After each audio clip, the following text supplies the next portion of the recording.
Welcome to Comics, the podcast where me and my mom look at our comic collection. And today I'm looking at a Marvel team up with Spider-Man and Captain America in their spandex suits. I just picked it for the cover. I think Cover is I have rough. a different one that has a similar lifelike color or cover. I think there's an Iron Man one where they have like a physical mask that's like backlit. It's in our collection somewhere. Anyway, this is from 1983, and they even show you at the end of the comic how they made this great cover. It's kind of dorky looking. I think it shows how easy it is to get the costumes wrong, even if they're exactly like the comic book. Spider-Man looks pretty good, but Captain America's looking a little darky. Because that mask and the eye holes are never going to look perfectly. No, You're it's never never going gonna to be have as somebody tight. that has like 45-degree angle jawline. You know what I mean? It looks a little ill-fitting.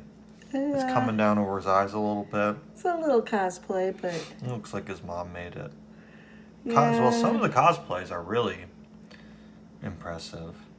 But I guess my point is, when I used to see the movies that they make of comics when I was a kid, I'd always wonder, like, why don't they just do the costumes exactly like the comic book? Like, especially the X-Men movies that came out in, like, the early 2000s.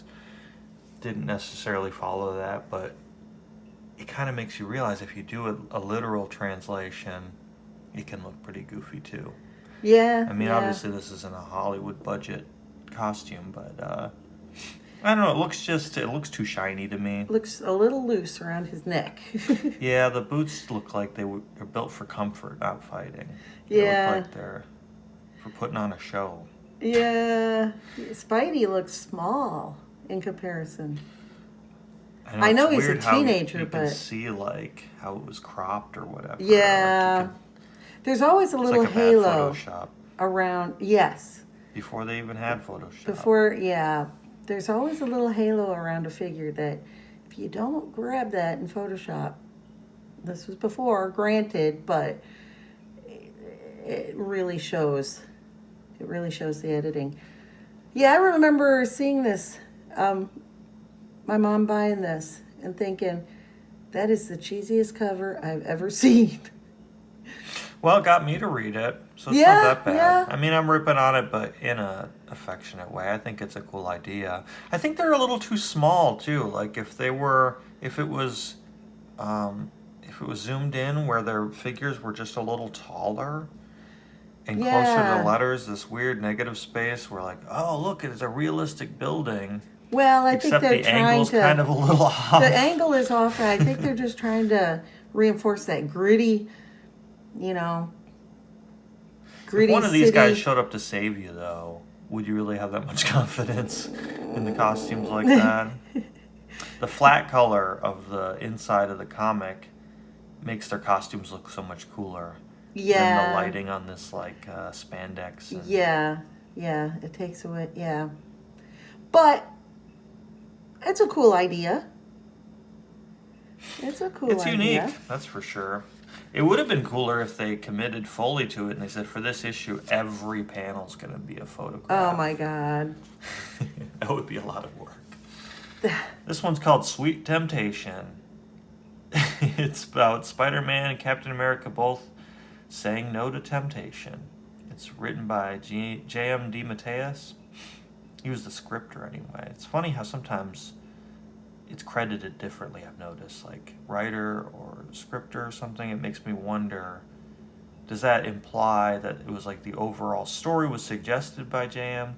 DeMatteis and somebody else like went and did the nitty-gritty like dialogue and stuff, and he just did like, what if we did a story where this happens and then this happens and it ends like this, and somebody did, you know what I mean? Mm-hmm. Anyway, Hmm. it's telling that there's a big rat here. We were just talking about the rats living under our house in the crawl space, because this rat is some foreshadowing. You might be wondering, why is Spider-Man's face the sky? It's not really. They just need you to know that Peter Parker is Spider-Man. So he's at a street fair in New York with a bunch of garbage on the ground with his two friends here. I'm not familiar with He's these. really happy to be there. I know. He's got a poodle prize, a snake prize. He's Is he eating eating a hot dog or pizza? I think it's a pizza. Oh, It yeah, could be a Peter pizza hot Parker's dog. New York, so New it's York probably style pizza. They have hot dog vendors though, right? They like Yeah. take it out of that hot water and Would you eat? hell no, I've never eaten. If the hot dog's still wet, I don't want to eat a dry hot dog, to tell you the truth. These two characters are Roger Hochberg and Mia Carrera. Mia Carrera, Roger Hochberg. I'm not familiar with them in the Spider-Man mythos, but here they are. He's troubled because Black Cat was put in the hospital previously in Spectacular Spider-Man 76 by Dr. Octopus. She's in intensive care. And so he's a little bummed about it, but he can't tell his friends. They don't know he's Spider-Man, so they just think he's depressed. Well, that would be tough. Right? To have to, you're worrying about a friend and you can't. I mean, you could say, oh, I have a friend who's in the hospital, but then people would be like, well, we'll go with you, trying to be nice and support you. And it's like, What's your friend's name? Black Cat. Cat. Are you Spider-Man? No! I know her through Dr. Octopus. Anyway, they're having a good time, but he is distant. He pretends that he doesn't hear her. She's like, what's wrong with you? And he's like, I'm just going to walk off here. Meanwhile, somebody else is also at the street fair. It's Steve Rogers, and he's brought this lady here, Bernadette. He's very blonde. He is. I'm really glad that they did not make what's his face in the movie? Chris Evans? Is he not blonde? I can't even. I don't think they didn't make him that blonde in the movie. He's not that blonde yet. No. He's somewhat blonde. He says light hair, but I thought that's one of the best castings of the Marvel. Oh, even he's though he excellent. played Johnny Storm in the 2000s, if you remember from the not so good couple of Fantastic Four, not the darkest one that they made, the most recent, which was really kind of. I didn't see it. Did you? I did, just because I love that team. I put it off for a long time because, I usually don't just go with the reviews and be like, they say it's bad, I'm not watching it. They say it's good, I do watch it. But I am curious usually about, the general. I always like to get a sense of, that's what Rotten Tomatoes is so great for. You get a sense of the audience. What do the masses say and what do the more buttoned up people say? Right. And it seemed like both hated it. So I checked it out of curiosity. I'm like, maybe it's a fun bad, but it's really dour and gloomy, and they tried to make it edgy, I think. Oh, yeah, you can miss the mark when you... Fantastic Four, it's a family-based, it's supposed to be campy and And it only doesn't get that dark until they start having kids. And their kids are more powerful than God. Life gets dark, I guess. Yeah, now tell me about it. Crap! Now the things happening in the world matter because my kids have to live in it. Up until then, I was happy just being an orange rock monster. I had nothing to worry about. I'll just die someday. It's all right. Anyway, Steve Rogers. Did you know this about Captain America? He's an illustrator. I don't remember that aspect of his character. He draws. Anyway, he's on it's like a date, kind of, but he's kind of disconnected with Bernadette. This character is about to say that she loves him. And he's like, but remember when I was in love last time with this lady from S.H.I.E.L.D. and then she died? It just says that she was taken by a cruel and senseless fate, but I guess she died. He does say Sharon said, but doesn't explain. Right. I guess you wouldn't be ever since she was torn apart by that pack of rabid rats. But I'd like to know. Anyway, and Peter's like, oh, hey, Steve Rogers? And here's where we get a little info about what Captain America gets up to. That's Peter Parker. I met him when I was doing some illustrations for the Daily Bugle. And he's got his little sketch pad, and Peter's like, oh, you on assignment? He's like, no, I'm just doing doodles. Who walks around a street fair with their notebook out just doodling and not bumping into people or tripping? And he's trying to have a damn conversation. She's like, Steve, could you just talk to me, make eye contact. No. And meanwhile, it cuts to his drawing, and it's like, looks like a fourth grader. He's terrible, but I have to give him work on a patriotic duty. It would be disrespectful. People would boycott our newspaper if I didn't let him draw for us. Oh, that panel gives the excuse for why Peter knows him, too. Yeah. I don't think, well, it's implied later on they don't actually know each other's secret identity, which... But doesn't everybody know? In the movies, I think it's implied that everybody knows Steve Rogers was Captain America, because they use that in his propaganda. In the first movie back in World War II, they're like, I'm pretty sure, isn't it like, one of our brave soldiers... I don't know, maybe they do keep it a secret, but the way he interacts with people in the later Marvel movies, it seems like people just call him Steve a lot of time. Yeah. Which is just either really careless or people just know who he is. Because wasn't in the second Captain America movie, he has an apartment, like a civilian one, but it's like monitored by S.H.I.E.L.D. to make sure nobody messes with him or he's not getting up to anything, so I don't know. I think... Yeah. Because there's the whole museum about him, too, in the Marvel movies. And they're like, this is what happened when he sacrificed himself. And then he comes back and sees his own museum. He was just carted around as being, by Bonds. Here's Captain America. They didn't even use him for, they pumped him up and just used him for advertising. They didn't even put him out. Yeah. And then when he was... do that now. And then when he was, out there super soldiering... They'd bring him back for advertising and stuff. But you're killing a lot of Nazis, but could you sell these bonds too? Yeah. So I like to think that he has a comic strip in the Daily Bugle, and it's like a thinly veiled autobiographical thing of like his daily frustrations, and it's like Captain Patriot, and he draws it really poorly, and he like vents all his frustrations in his little comic. That's what I would like to see anyway. So anyway, Peter's friend is enthusiastically playing all these games and winning prizes for Mia when a rat jumps on his arm and on Peter's back. The rats are swarming and everybody's grossed out. You can see Peter's spider sense going off. But it goes off not in time for him to avoid getting attacked by a rat. So how much of a warning is it really? Yeah. This isn't like every comic we ever read, this bubble yum. Told you. They really want you to eat it. So who is the cause? Vermin. Classic villain. Vermin. Who is the man rat? Ooh. I know, he's pretty grotesque. They make light of that quite a bit in this comic of how gross he is. A lot of the banter during their fight. I like that expression shot. It almost looks like Archie-esque from the side there. Yeah. Like it's a serious Archie comic. Yeah. You see Jughead in the background eating. Steve, maybe, hey, crossover. Steve got frozen back in World War II, and he's like, I was robbed of my youth. And so he pretends that he's like a young person and enrolls back in high school over at Riverdale. But he's like this big muscular guy, and he's got a little beanie on. He is Jughead. It's the Jughead's outfit. It's that little crown that camouflages him.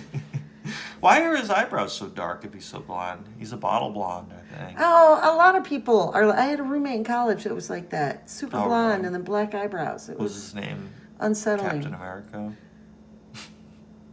Rogers, Steve, Wait Stephanie Rogers.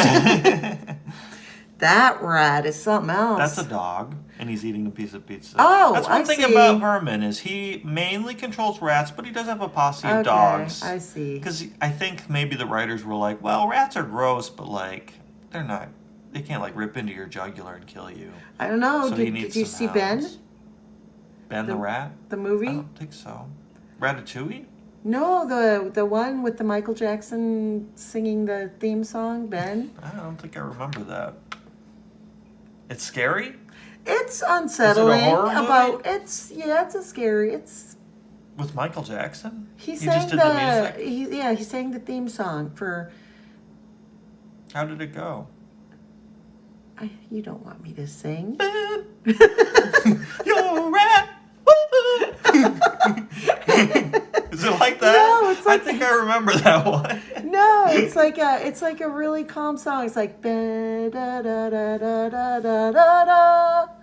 But it's a scary movie? Yeah, it's about that's weird. like an outsider kid or kid on the edge of society or That's whatever. exactly you know. like Vermin. He was like a homeless guy. Oh, and he made friends with rats and stuff. And then I can't remember what set him off that he killed him. Wikipedia that. Yeah. I think it was Ben was the title of the movie, and that's why the theme song. But the theme song was this sweet, really nice ballad for really this weird. rat. Yeah.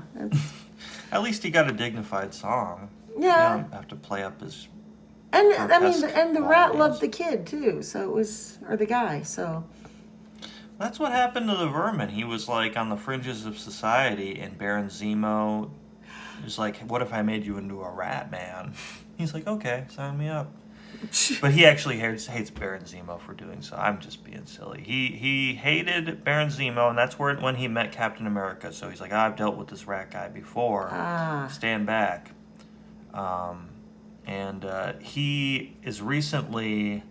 He had recently encountered Baron Zemo in Mexico at his castle, and S.H.I.E.L.D.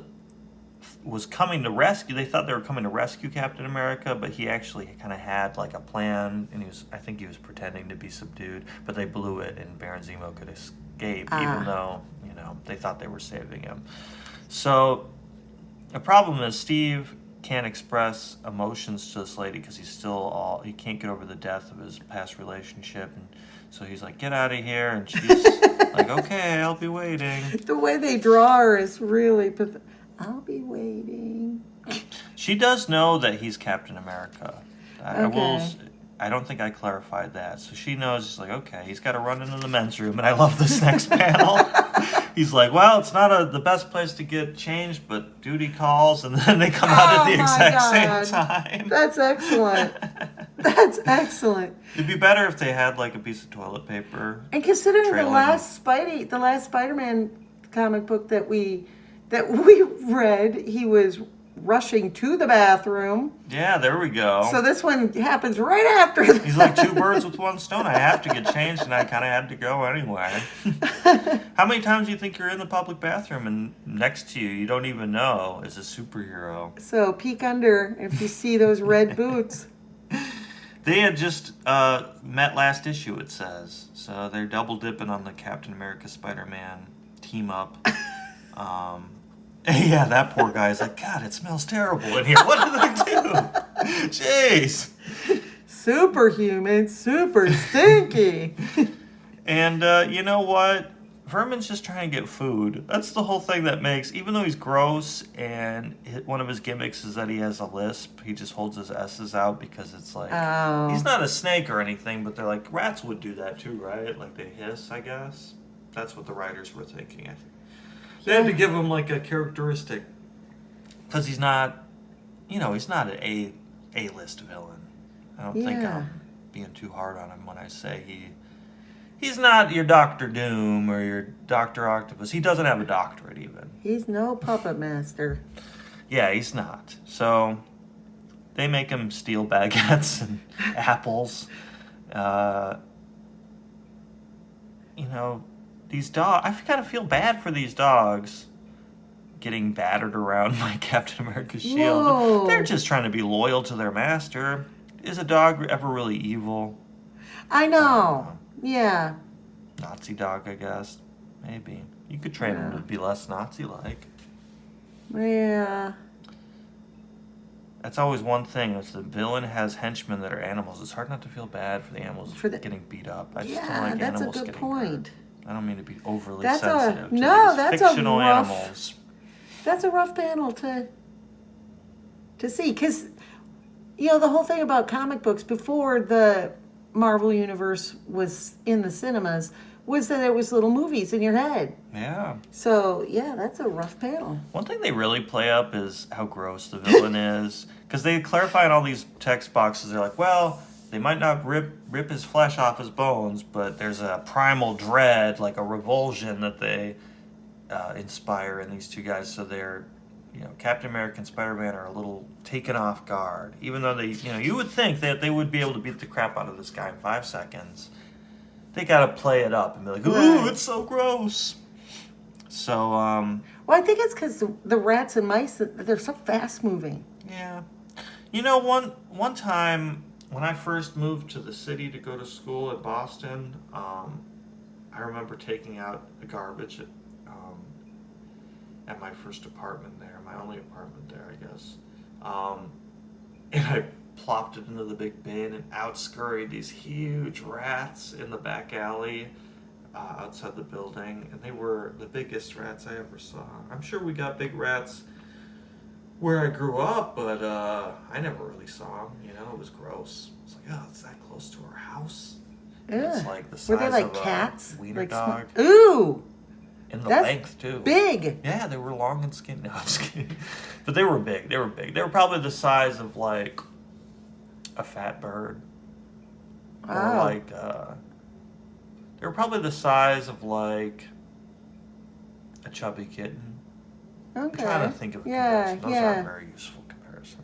Well, growing up on the farm, my dad was always terrified going up in the haymow because you'd be whipping these bales and pile them and stuff, and a rat one time Ugh. ran right up its pant leg. Oh. And boy, that made you like, What did he tuck your pants in your socks after How that. did he get it out? He Freaked out. Oh my god! Freaked He could out. be biting him the whole time. I know.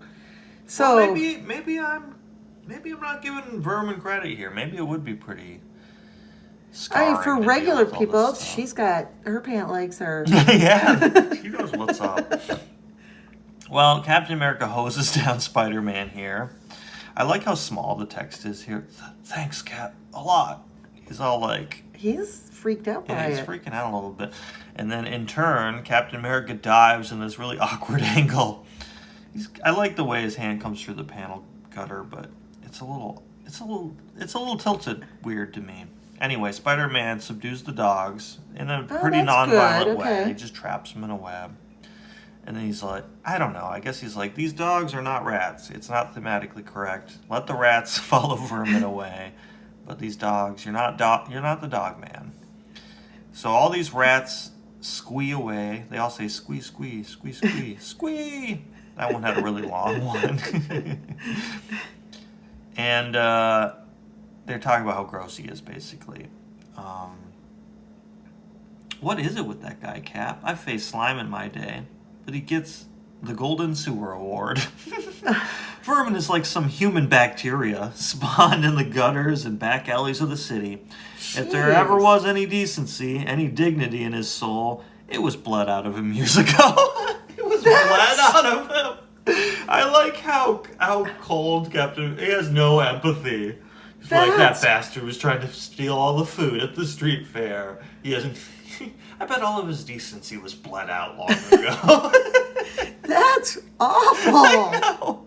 And then this lady's like, don't forget to mention he has very bad breath. It's like, you weren't even close to him. You're just dogpiling on this poor guy. Wow. Did your boss, Nick Fury, send you over to check up on Vermin, Gale? So Captain America's still butthurt that they ruined his plan against Zemo in Mexico, so he's got to be, a little Okay. standoffish. Whereas this lady was like, well, can I say I'm sorry? And also the way you yelled at me, I thought you were gonna belt me, she says. I was like, damn. I thought Captain America, one of the things I like about his characterization in the more modern, like the movies. He's is chaotic good. Well, he's not. It would. Yeah, I don't think you would ever suspect he was going to belt a woman that he works with. No. Or that he would speak harshly enough that she would be afraid that he would. That he's more collected than that, and articulate or something. Yeah. He's got control over Tony his Stark, emotions. maybe. Yeah, definitely. Or Bruce Banner, and pretty much any of Thor's pretty hot-blooded. Oh yeah, Doctor Strange. I feel like Captain America, and even in the first Avengers movie, unless I'm misremembering, they kind of emphasize that he's like tries to be the voice of order. He butts heads with Iron Man, but like he seems like he's the more like level-headed one. Of the Yeah. bunch. Yeah. That's what makes him I think they have to do that with his character because he's not a god or like has this invincible suit of armor. He's got powers, but like you have to justify like same thing with Batman and the JLA where they're like Martian Manhunter and Superman pretty much have it covered. They can do anything, and they've got the Flash's help and Wonder Woman who can basically do anything. Yeah, Batman's like, true. but I have leadership skills. I'm a great communicator. I know Excel and Microsoft Word. Like, okay, I guess. It was actually him that edited the picture on the cover here. Yeah. I do some freelance work. I do all the text layouts for Captain America's comic strip. So there. So he goes to Gail's apartment, and they kind of like exchange apologies. And it's weird because they're like, well, maybe with S.H.I.E.L.D.'s help, we can catch Vermin and Baron Zemo. And they almost kiss in the next panel. Ah. Like, I really like him. He was just on a date with Bernie, and to his credit, he says, look, I can't do that. I already am in a relationship. And she's like, good. Nobody would ever know. And he's like, yeah, I would know. See? His moral compass I know, he does have a good one. And his loyalty. Well, that's why this one is called Sweet Temptation. Because they have two characters in very similar circumstances. Okay. Peter comes home and he's all beaten up, and she's like, what the hell happened to you? And he said, it was just the crowd. He had to get his excuse since she doesn't know he's Spider-Man is that he had to get pictures because like Jameson would give me so much money for these insider pics of the rat attack at the street festival. It's so convenient that they never show him like with the camera as Spider-Man. Yeah. Exactly. Maybe in the movies. Maybe in the Tony Maguire.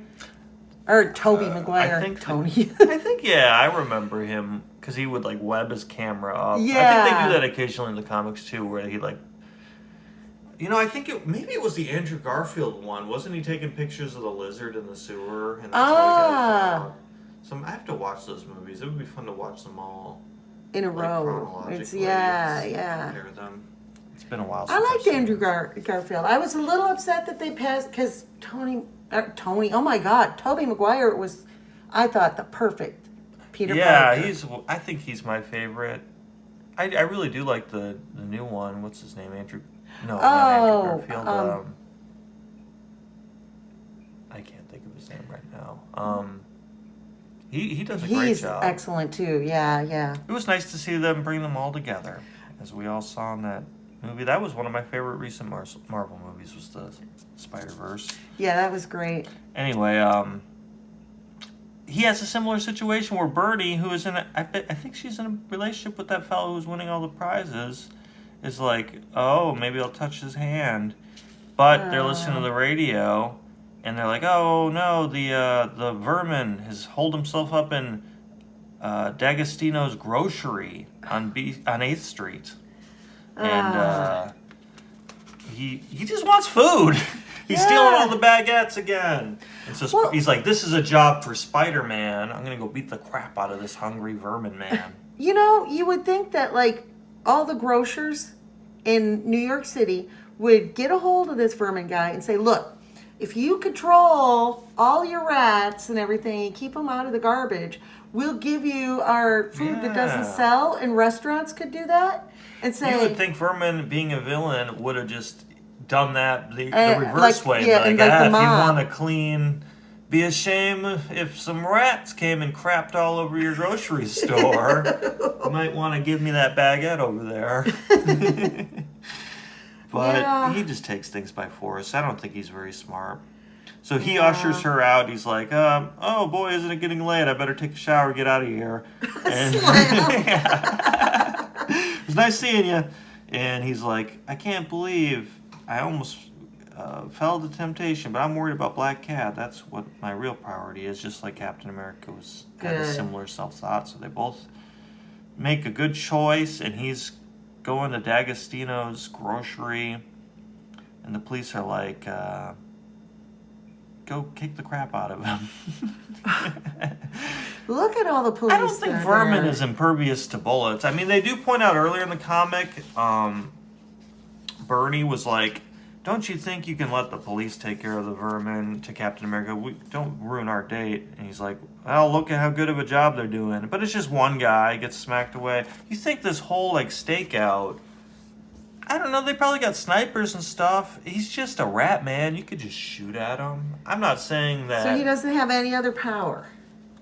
He's fast and strong to an extent. Like they keep saying like, "Oh man, he's faster than He's not smart though. He doesn't have like projectiles that I've seen or like But he's fast, yeah.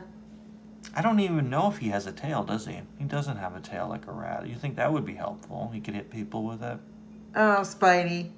Elegant sort, isn't he? Yeah. Die, die, die. That's why. He just says, die, die, die. It rhymes. So, let's see. We were simply stocking up on provisions for the winter, Captain, but since you have so stupidly decided to join our little party, I do like the writer gets the excuse to use so many S words to make him hiss and slither around. Not just kill you, Captain. Rip you limb from bloody limb. No, what are you doing? Dodging? Aw, crap. He just ducks, I guess. Wow. He's strong, though, because he whips Spider-Man into this display. You'd think that Spider-Man would use his webbing more. You would think, or his super strength. You would just, like, punch him really hard, and that would be the end of it. And he's barefoot, so you'd think that this broken glass would slow him down a little bit. Yeah, well, he does get the best of Captain America. It says 500 pounds of shelf comes down on him. You think that red's like, would kill him? Yes! Way to go! He's going to rip his head off, though. Yeah, he's going to have his head, he says. But there's that webbing we were talking about. I do like that reaction shot. I like his face. They did an excellent monkey-like job. Uh-huh. Like his sharp teeth.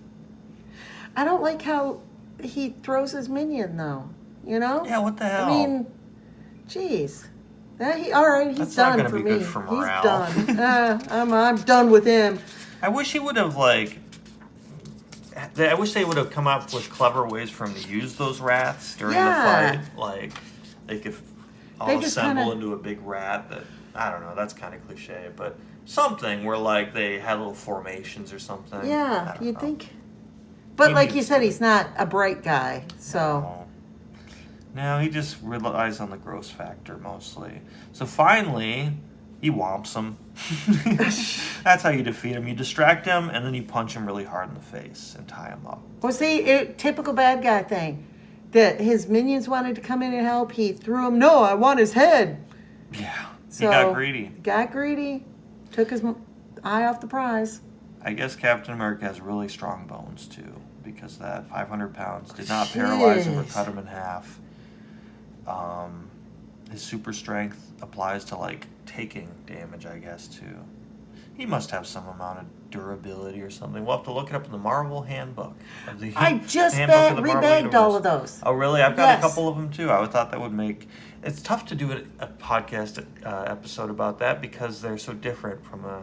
They have big... If I remember, it's more like an encyclopedia, big columns of text. We don't want to just summarize that. Anyway, they reflect on their victory and they say, good thing that we're so powerful that we can double team this Z-list villain.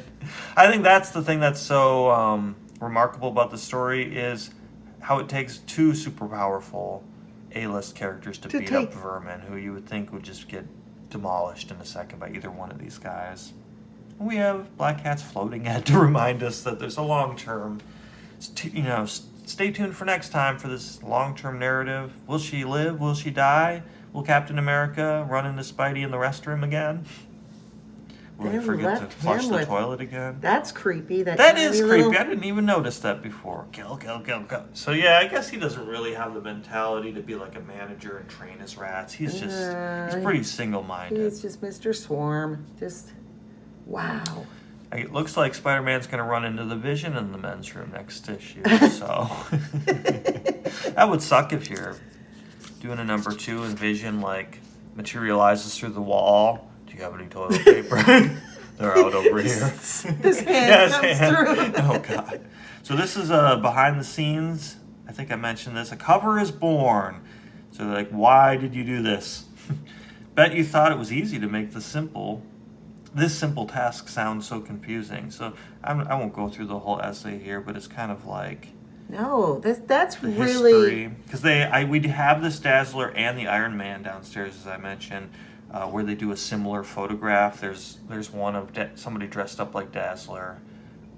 And then I think it's not a full Iron Man costume. I think it's just a glowing Iron Man mask, if I remember. We'll have to dig those out for some future issues. But it's kind of cool to see the different variations. yeah. The color obviously isn't the most vibrant. It's a little fuzzy looking, but I kind of think they should have done a more action shot. I like that shoulder, like like he's about to throw his shield over his shoulder or something like that. Kind of looks like he's doing a dance there. Yeah, that was not an easy. Put your right foot in. An easy thing. Here we go. That's a little awkward, but I like the direction that was going in. Yeah. I don't like how he's standing though. He's kind of. Yeah, he looks awkward. He looks like he wasn't sure his posture. Oh, I kind of like that one up on top, Yeah, up on the roof line. that's a good angle. I think it makes them. You get that And you get ground this angle that makes them proportion, look powerful or something. I don't know. But yeah, that totally was hard to do back then. That was life before computers, or computers as we know them. Inside reactor, you fry neutrinos. Bounce positron clusters, knock out control roads, shrink the reactor core, drop decoys, load the bonus chambers, but most of all, avoid the dreaded vortex. It's one game that demands everything you've got and gets it. That looks Dun, like dun, dun. that looks like E.T. They really hype it up with the words. And it's just dots bouncing around E.T.'s head.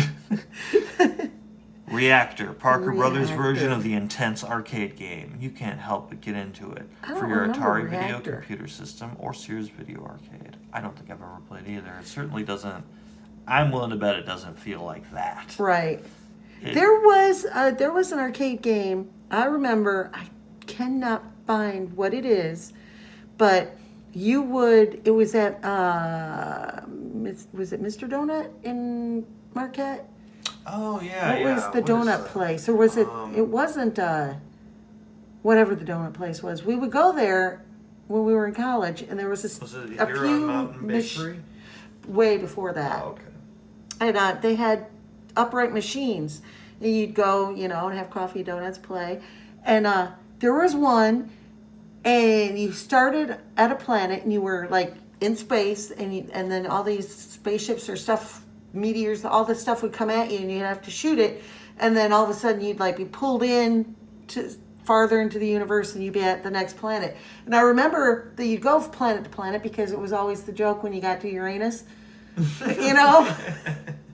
But I cannot remember the name of it. I've searched and searched. So if anybody out there knows the name of that game back in the 80s, That would be good to know. I would love to know. I remember they had that arcade in the mall when I was a kid. I think it was in the Marquette Mall. Yes. Or the Westwood. Westwood.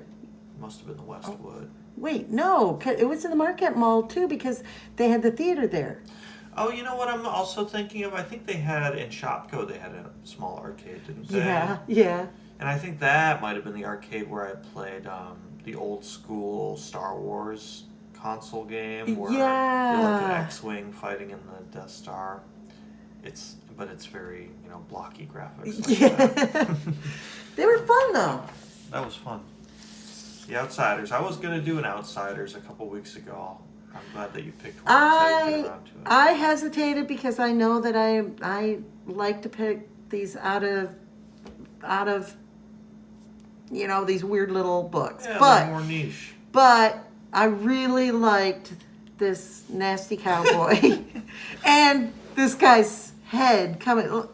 I in his know. neck. I was going to ask, is that Plastic Man, Elastic Man, or I think it's a third character. It is a different, way he's like a different. purple and gray color scheme, if I remember. Way different. This is, I actually did go and look up some research on this. And this is from April 1986. The Duke year of before you were Oil. born. Yeah, I know it. Yeah, the year before I was born. So it kind This is of, what comics looked like. yeah. And to think, when I was actually literate and could read by myself, how much they changed even in that short amount of time by like the early Absolutely. 90s, mid 90s. Because this kind of harkens back to some of that older artwork, I think. This to me, yeah, this is more similar to like the 70s comics that we have. Mm-hmm. We have some mid 70s, and the artwork is pretty, like the house style has a similar vibe to it. Mm-hmm. Where this is of that span, I think. Yeah, so this group is a Batman adjacent group. In fact, Batman, he formed it, and at a certain point in time, it's had many leaders. Alfred actually leads it at a certain point in the future from this. Good for Alfred. I know. He's like, I'm sick of taking that crap from Batman. He's like, I know Microsoft Word and Excel too. I can do things. I taught that little guy. I'm the one that showed him Excel. So yeah, Who do you think made his resume? I made those business cards. It was me. You should have saw the Batman logo before I helped him with it. So anyway, I looked up some of these characters, and I didn't. It's a rabbit hole because you get into the whole New Earth, the kind of the history. Man, this is only Changes number a lot. 6, so it's a pretty It's early. It's an early in the, one. in the development. Yes. I wonder if this was the first Outsider series, or I believe. because sometimes number 6, but it's like the second or third time they've done the title. Yeah, and But I I think it might believe be this in is the- the first incarnation. The first. Oh wow, we were just talking about how retro the cover looks, but the inside to The me inside. looks a lot more what I think of like 90s era. And even the I think paper it's stock. it's the paper stock and the color. Yeah. So, here's the lineup. And it is Nothing Can Stop the Duke of Oil. And I thought that the Duke of Oil was just kind of the whole JR, Who Shot JR, early Dallas. 80s. And yeah. I remember watching Simpsons when I was a kid, and they did the whole Who Shot Mr. Burns, and if you're like of the demographic, you know what the reference is to, but for a long time, I didn't. I still to this day have never sat through an episode of Dallas, but I'm aware of what it was culturally by reading about it. But at the time, I was like, oh, okay, I guess they murdering people on Simpsons. That's kind of outside of the norm, but I remember waiting all summer to find out that fall that it was Maggie. Spoiler alert. That was great, though. I do like that they did it that way as an adult, but as a kid I felt robbed. I was like... Really? Yeah, because I thought it was somebody else. I don't remember who I thought it was, but I was like... I thought... bet it was fucking it would have... or something like that. That bastard. Damn sexy, Krusty. Wait, why would I even be mad? Because Mr. Burns is such a bad guy. That's Exactly. what makes it so funny. But... yeah, I remember waiting all summer too and going through each main character thinking, okay, they all have motive. I mean, means could be, and they could all have means, but I love that it was Maggie. Because if it had been an adult, it would have taken a dark turn. Yeah. I love in the later seasons too how sometimes they allude to that of like, oh, the baby that tried to kill me or something. And if you think about it, the opening, Maggie has her own nemesis where, she's shaking her fist at that other baby. The unibrow baby. Yes. Well, so Maggie's got... that's one thing that Simpsons kind of has in common with comics is that they've been around, a lot of the titles have been around long enough to have continuity where sometimes they acknowledge something and sometimes they kind of just pretend it was a different way. Yes, that's true. And another thing about Maggie being the one who shot Mr. Burns was that in other episodes, you think she's just a baby, but she can control her little blankie and stuff and her bottle. and use it She like knew what tools she should be tried as an adult. She knew what she was doing. It gives that alternate universe of, oh, she did know. So anyway, I liked He it. stole her a lollipop or something like that. You or don't a take binky. candy from a baby. Something like that. It's easy, but deadly. And he did block out the sun, I think. In that So anyway, we have a really nice picture of the lineup, and then their headquarters, which looks kind of like an oil rig.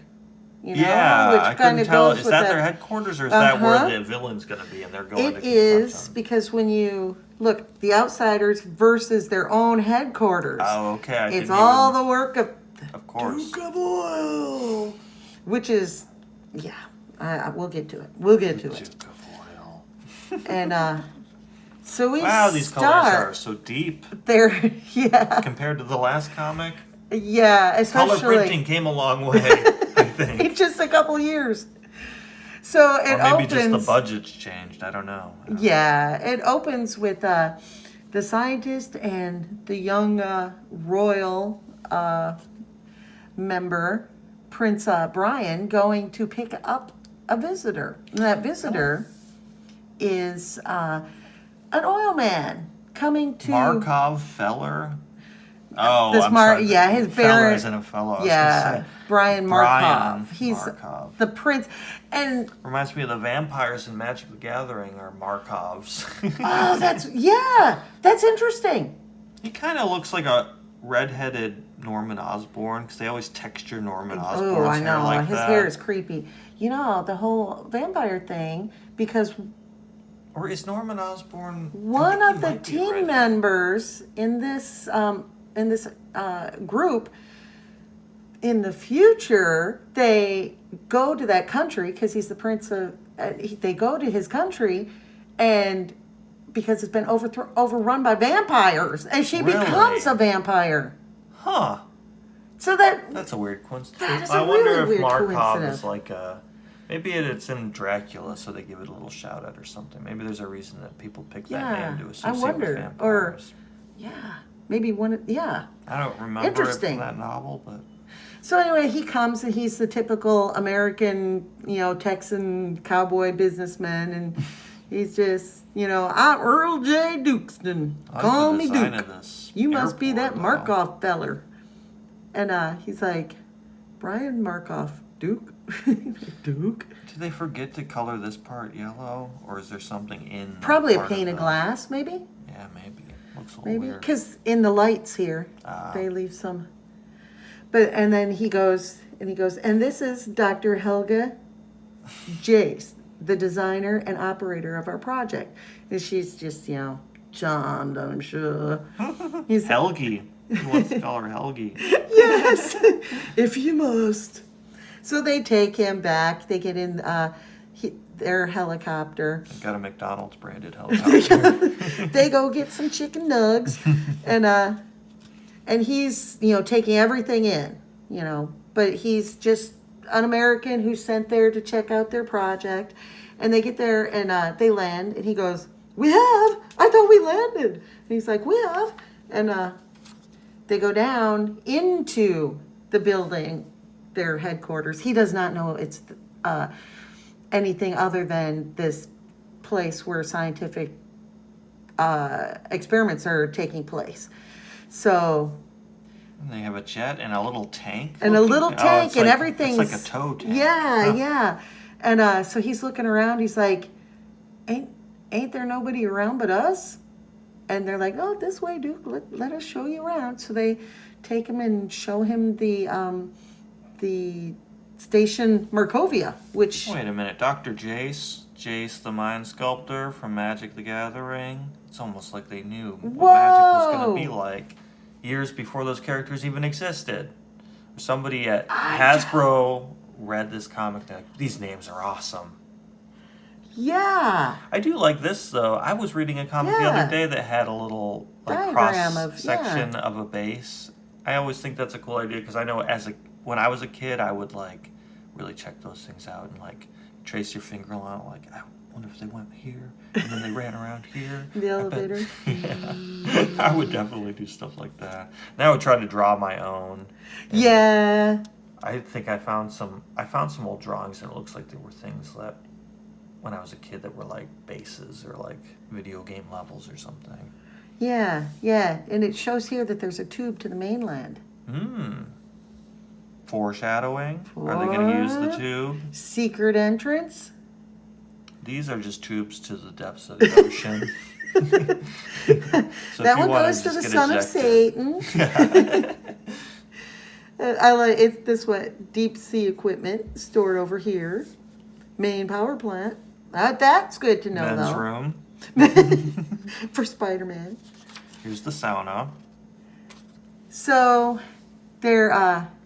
Now I feel like I could lick my weight in bowls.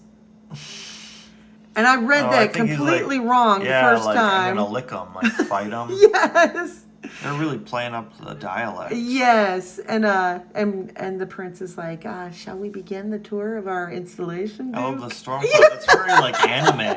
You see that a lot in Asian animation. I feel like more. That's like borrowed from anime or manga or something, I feel like. Interesting. I guess you see that kind of iconography maybe in like Peanuts or something. Yeah. The storm cloud. I didn't even notice that reading it. I know. That's why I like the look on his face too. They're just they hate this guy. He's having a sense of humor about it at least. And then we cut to this other part of the story, and this woman is going home, and she's calling out, "Gabrielle, are you here?" And so in this, we learn that she is the caretaker or the person who, what is that called? When you... She's responsible for this young girl. Okay, like the guardian. Guardian, thank you. And so she reads where she went, and she drives there. Gosh, and she before goes. We had text messages where you just write vague things. Like, couldn't even give me a complete sentence. Yeah, like, or I'm a little here. Like, see you later. I'll be home for dinner. What? So inconsiderate. So you hear, Tatsu, is that you? Hey, Tatsu. And she's, Gabrielle. And she comes over. She goes, well, you told me that if I wanted something, I'd have to get a job. So I got a job. And she's like, I didn't even know that you could skate. And she's like, check it out. And she's like, Gabrielle, look out for the other waitress. And then you see the burger crash into. So, and then it cuts from these two characters, obvious members of the team. And when I read this, it was before I looked up the team. So I didn't know, it was just like any person who was reading this for the first time. I didn't know who these were yet, who these guys were. This almost looks like an Archie sequence. It the does. cartooniness of her reaction there as the burger goes by, that's very, yeah. Archie, and yeah. I also notice how much you can tell the era of a comic, not just by the print quality and the art style, but by the fashion that women are wearing in particular. Sometimes the male characters, but that's one thing where like women's fashion changes so dramatically with what's trendy or whatever, where some of these hairstyles in particular seem like they were like really in vogue at that time. Or, Yeah, good observation. Scream like 80s to me. Yeah, definitely. Weird like antenna style hair she's got going on. She's got like mantis. This character is something else. And then speaking of working, and this girl who, I wasn't sure of who she was yet either, is a model. And so she's being actually asked to do more modeling. She's there with a group, and then they're like, well, we want to feature you. And she puts down her coat or her beverage, and then it shows this shadowy guy in the background, and he goes, no one's watching, if I can just, and then done. The fingerprints on here should go a long way in revealing the true identity of Mr. Dumont's mystery woman. But that's a story for another day. So they just add this little, Overall something. Jones over here. I know. He looks like a sea captain here. And He's he like, looks I have to blend in. Mr. Greenjeans here. I'll wear a brown shirt, my overalls, a green hat that becomes blue, and I'll smoke a corncob pipe. No one will even notice me. Everyone will be wearing that. And a high fashion shoot. Oh, yeah, that's good. Yeah, his overalls are green there, too. It's like, He's got chameleon clothes. Who is this evil Under this man? light, he's blue. Under this light, he's green. That's funny. And then it cuts again to another group. And so he's like, you two lovebirds sure don't mind me tagging along. And they're like, oh, don't be silly, Jeff. This is Jeff. And our pleasure, pal, as long as it's if it's on you. And she's like, oh, don't tease him. And then he's like, well, maybe Lynn can join us tomorrow. I'd like to meet her. And then he freezes. And then they look. And he goes, Jeff, what's wrong, pal? You look like you've seen. And she's, hush, Rex. So here's where the drama comes in. His ex-wife is with the new guy she was working with. More very 80s looking hair. Yeah, to me. very, very. Like 80s trendy hair, you know. Yeah. So then we're back on base. Back on the base. And they put on their lab coats and they're taking the tour. And it's the process that they've done is that they are drilling for pockets of heavy oil. And he goes, you mean oil tar? He goes, yeah, it's possible to release the oil trapped in this tar-like substance, you know. And he's saying, yeah, but it's hard to do and it costs a lot of money and you're not very successful. And they're saying, well, our success rate is 96.32%. And she's like, you coming, Duke? And she looks a little, she's smug. And we have more to show you. And they're like letting him look through this is microscopes. Our dolphin collection. This is some germs that we found.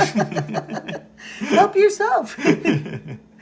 And then he go, including perhaps our proudest achievement.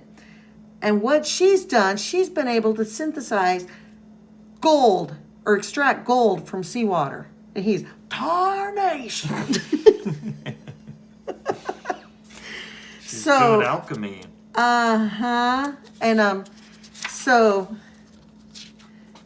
they talk a little bit about it, and he's like, well, I'll freshen up a little bit, and we'll have get some dinner, and so he's inviting him out to dinner, and Helgi is like, oh, I'm otherwise engaged, but I'm sure Prince Brian. And she's like, my pleasure, Duke. Call me when you're ready. That is just like slightly too tall to me. It's a the little, 50-gallon. Like, yeah, if it was like that, it would be normal. But it just keeps going. But it's almost everything becoming about like a big him. scarecrow hat. You know what I mean? Oh yeah, kind of. So they talk a little bit, and he's like, otherwise engaged. You dumped him on me. I like how easily that the dotted line lets you know that they're speaking Whispering, softly. yeah. Like, it's one of those things that when you first learn to read comics, that like you can kind of just deduce that. You get it. I don't think you often have to have people explain it to you. It's such a genius way of doing that. Yeah. And so they don't know, but he went in and he is talking to. He goes, you report, Agent Dukeston? Dukeston. And so talking to Mr. Goatee over here. But they get an alert because they're in their headquarters. They get an alert that message is being sent, and so she sends Brian in to check it out. And he's like, "Hey, Duke, it's Brian. Dr. Jace is picking up a signal. This seems to be coming from your room." Wi-Fi and you're talking to the Legion of Doom. So could you? And he's like, nosy type, ain't you, Brian? And grabs him around the throat. Ooh. But Brian is actually... That's a move you see a lot in comics, is the old, like... Like you knot your fingers and then you use it like a club or something. I don't know if that's an effect in real life. Is that an effective move? Cracked! I know, they like kind he broke his damn jaw. You'd think that, but it's kind of a little bit of foreshadowing as well. So, and he's, Dukeston, what are you doing? I was hoping I could put you away without killing you, boy. No such luck. I guess you packed quite a punch. And Prince Brian, and look out, or Dr. Jace, look out. She's got a gun, but gets trapped in the door. And these big heavy doors. Damn. So he yells at her to activate the security systems and call the others, just in case. He's like, others. And so she puts out summon outsiders. That's a cool sequence. Yeah, I like love the this color sequence. differences. And so, for those who didn't know who the others were, it shows you all those people that we were introduced to. Okay, so these two are at the burger joint. Mm-hmm. This guy saw his ex-wife or something like that. Yep. She was like a mysterious That was the model. And what was that guy And again? that guy was with a date, and he was like, Oh, okay. you can come these with two were us, together? Jeff. Yeah. Wow. Be a third And wheel. so anyway, the headquarters puts out this He's letting out gas. big farts. Spider-Man. It's my last defense. So he's thinking, oh, the anesthetic gas, that'll fix this problem. Oh. But he Doesn't even is faze him. GF. Now, what does GF stand for? Gluten-free. I'm gluten-free! Here to say, oh, what are your powers? I have no wheat. Wheat? None of it. Oh, are you strong too? Strong in my lack of gluten? Oh, we're doomed. He's like blasting off. His hands have become like he's like Cannonball from the X-Men or the New Mutants. I love this panel though. Look at, you don't even He took notice his pants it. off? Are those his own pants? I hope so. Oh, I see. So during the fight, his top got ripped, and he's like, "Wait a minute, you're gluten-free?" It's like, but I still have my jeans on. So he just wears that on. It's fun. You don't see the big wrist things bulging under his shirt. Oh yeah, Like, did you get a new watch? No, just the way my wrists are. I've got husky wrists. So he continues to fight, and now, Mr. Texan knows that he's fighting a hero. He goes, "That's the spirit, boy. Nothing I like more than a barroom brawl." And then we cut back to the others, and they're getting ready, and they go down this chute, down this ladder, and into this cool little, it looks like it's from the 70s, little hovercraft. Yeah, it's like Green Lanterns. And they're like, changing. That's my couch from the 70s. You guys can take it. And so yeah, it displays some of their powers. It really, seeing the GF really shows you why it's good. Why Superman just has S and not SM.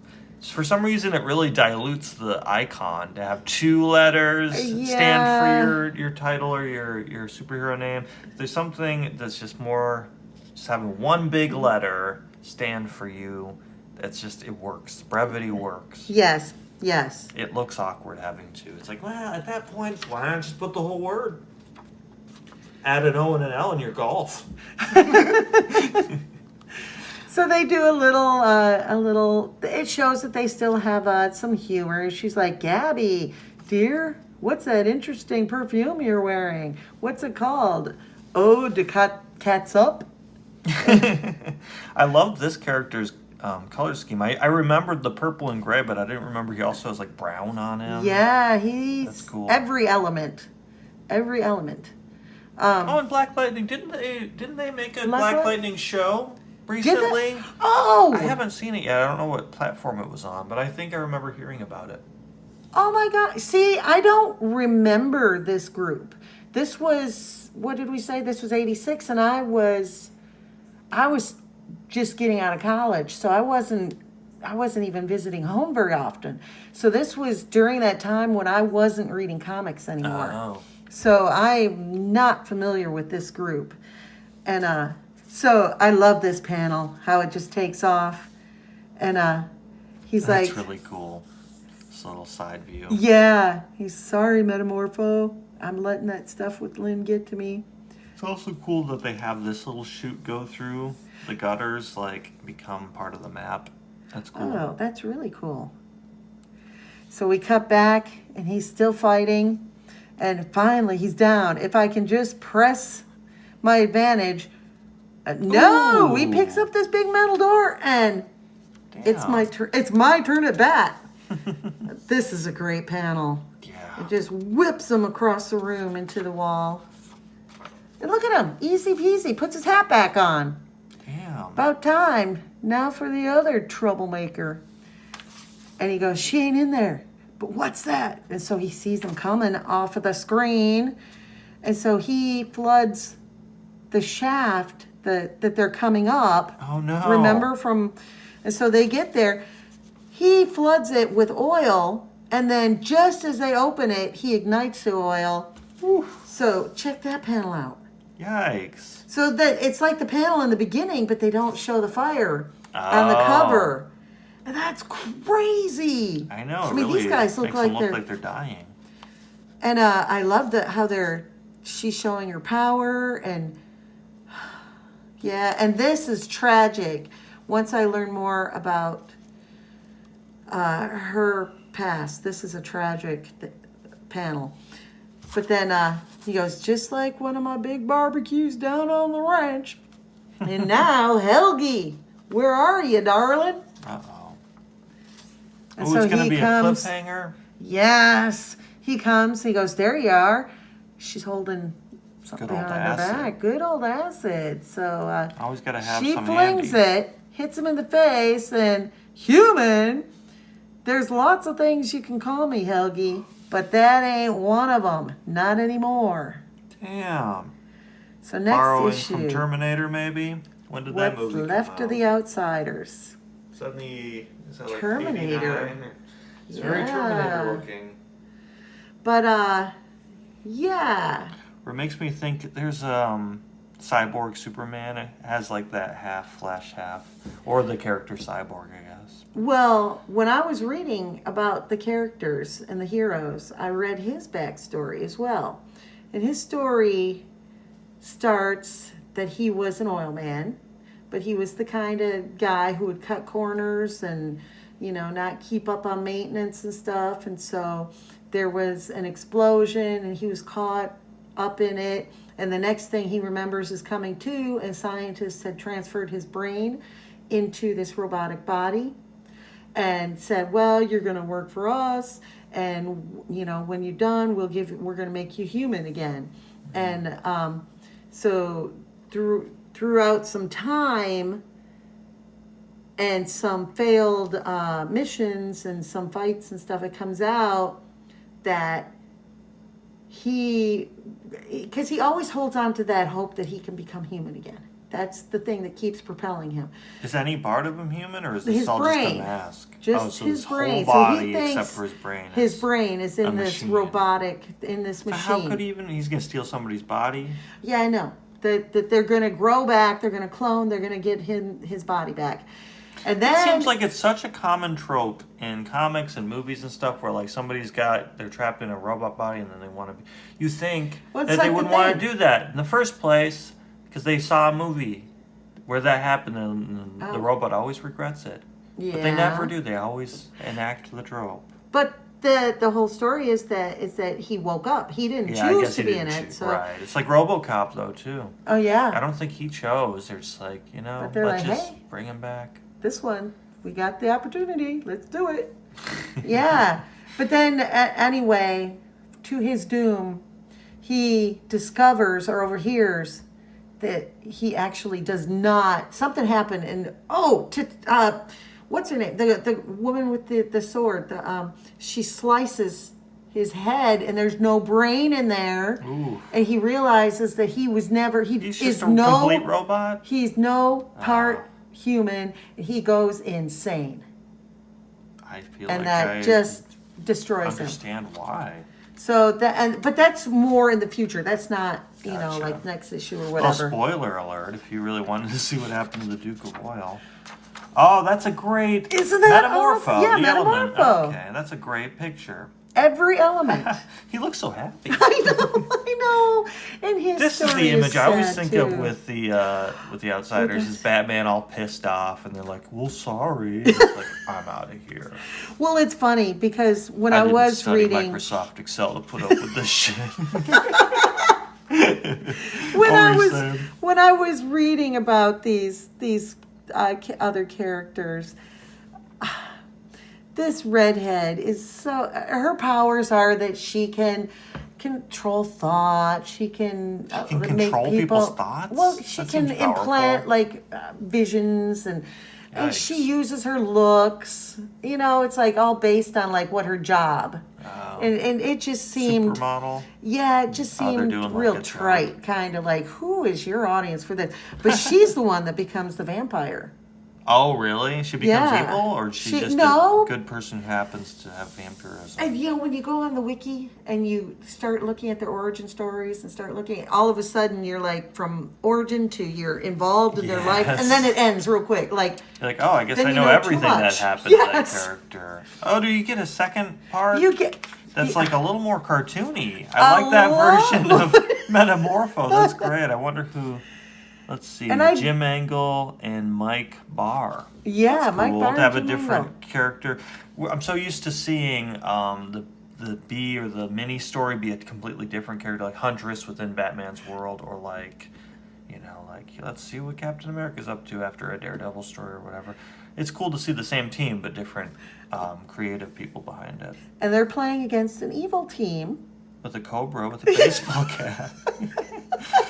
He's their And mascot. it's, you know, I could read the whole thing because it rhymes and everything, but Oh my. anyway, they're all up at bat, and Are they doing like a Casey at so bat? Halo died. Yes, Halo died at second, and Metamorpho did the same. The Peller. What is Wreathed? the features of the patrons of the game? Yeah. That's a Look at dense font. Yeah, I it's like a this. little rough to read. It's a little. I'm sorry. curly. It's but anyway, I love the artwork in this. I know for a second I thought it might have been Sergio Aragonés. He Yes. does that really cartoony art, but no, it's just kind of a similar style. Oh, I forget what that character's name is. The gentleman or something like that. Yes. We saw him. Remember? Yes. The something gentleman, I think it is. Maybe it's just the.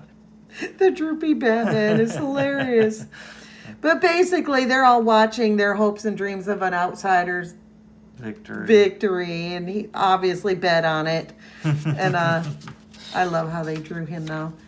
But then the team is like waiting for their chance at bat, and they're waiting, and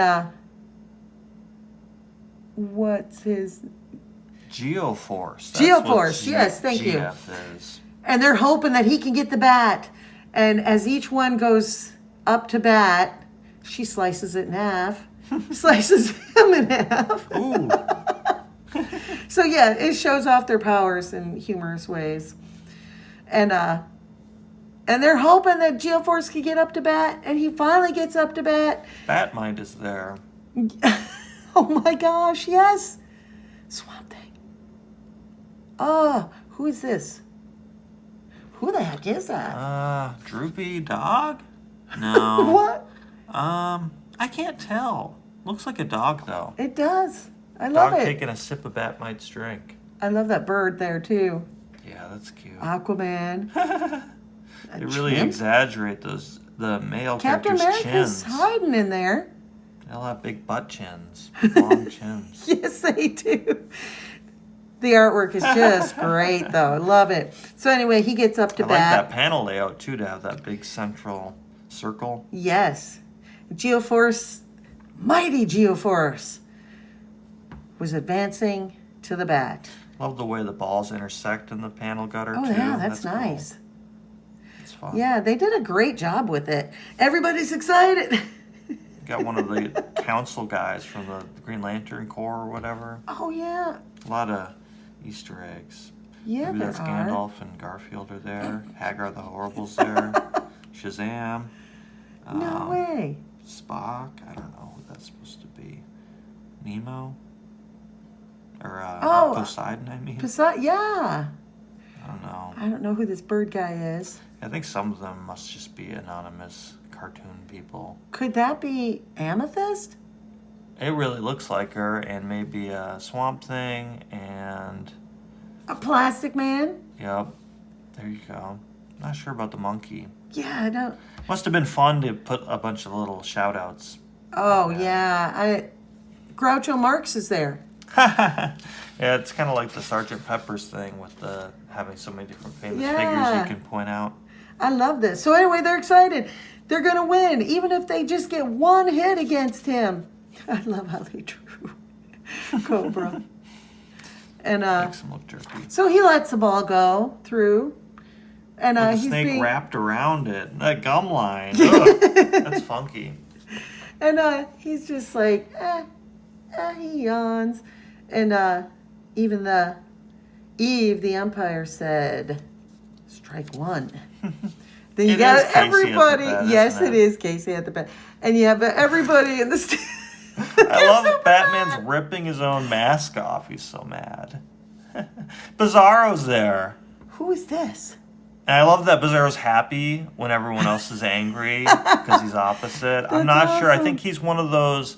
Isn't there a character like that in the Legion of Superheroes who's like a big round boy who eats a lot or something? Oh. Or is it the, do you know what I'm talking about? Yes. That futuristic team? They're from like the 25th century or something.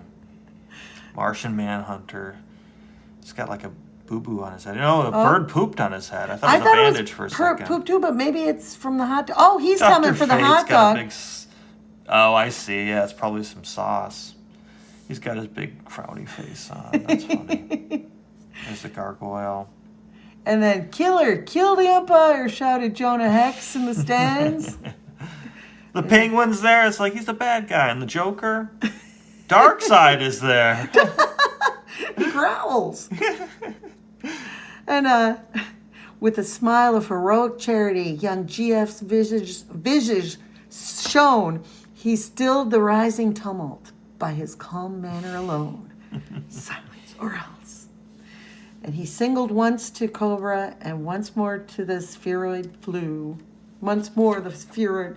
That's rough. Yeah, it's hard to say out loud, isn't it?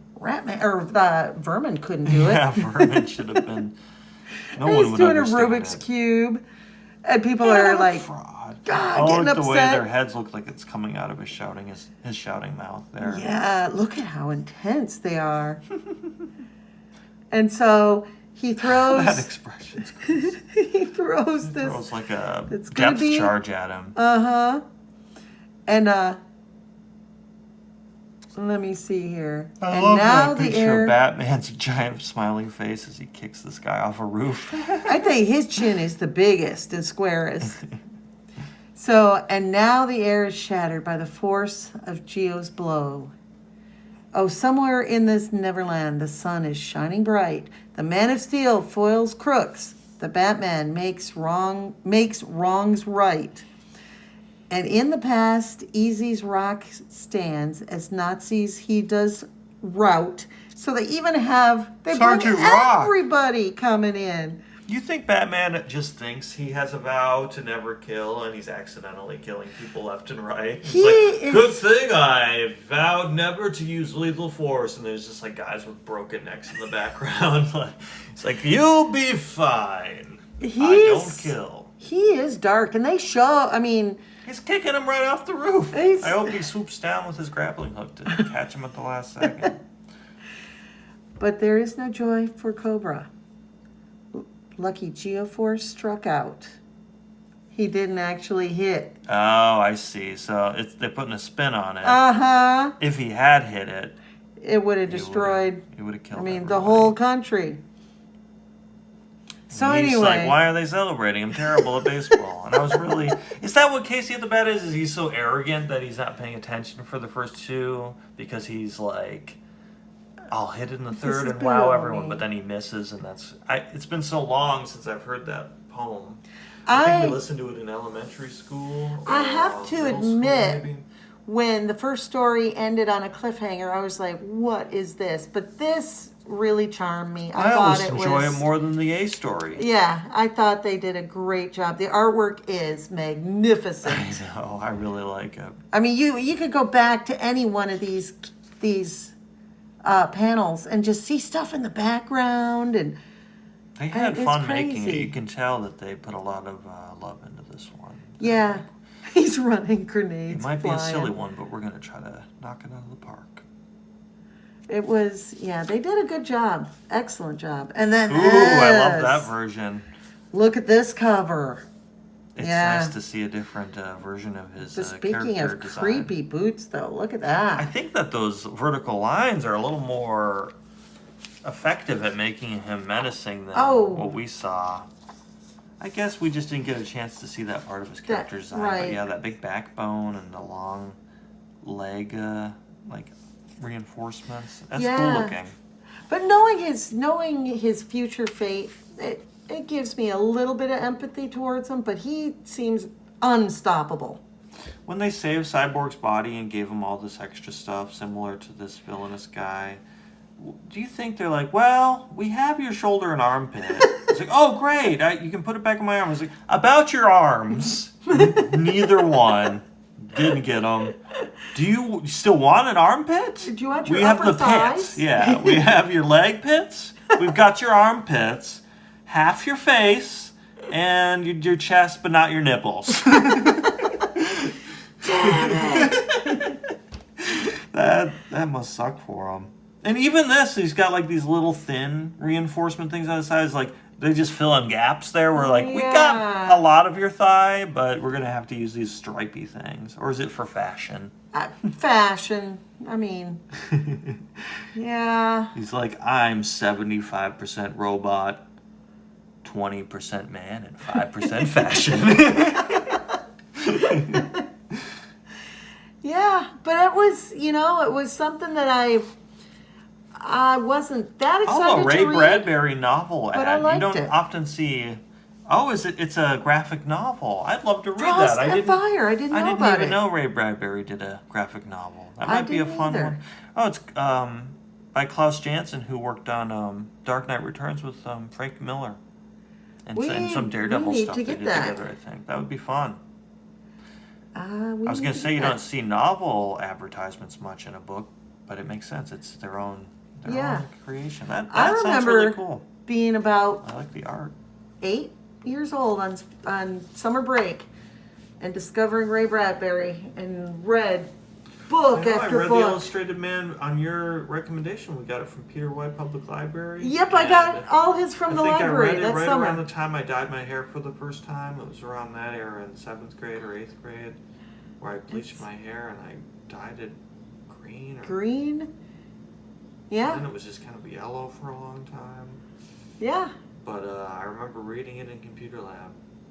It was excellent. Yeah, I love that.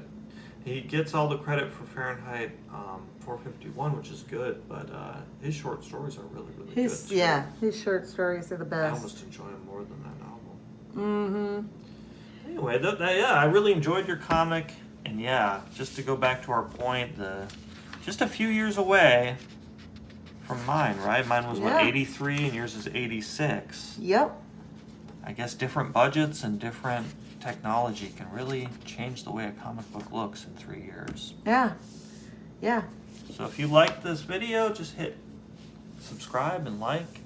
Write us a comment if you want to, if you remember what that That video game that is. video game is. Yeah.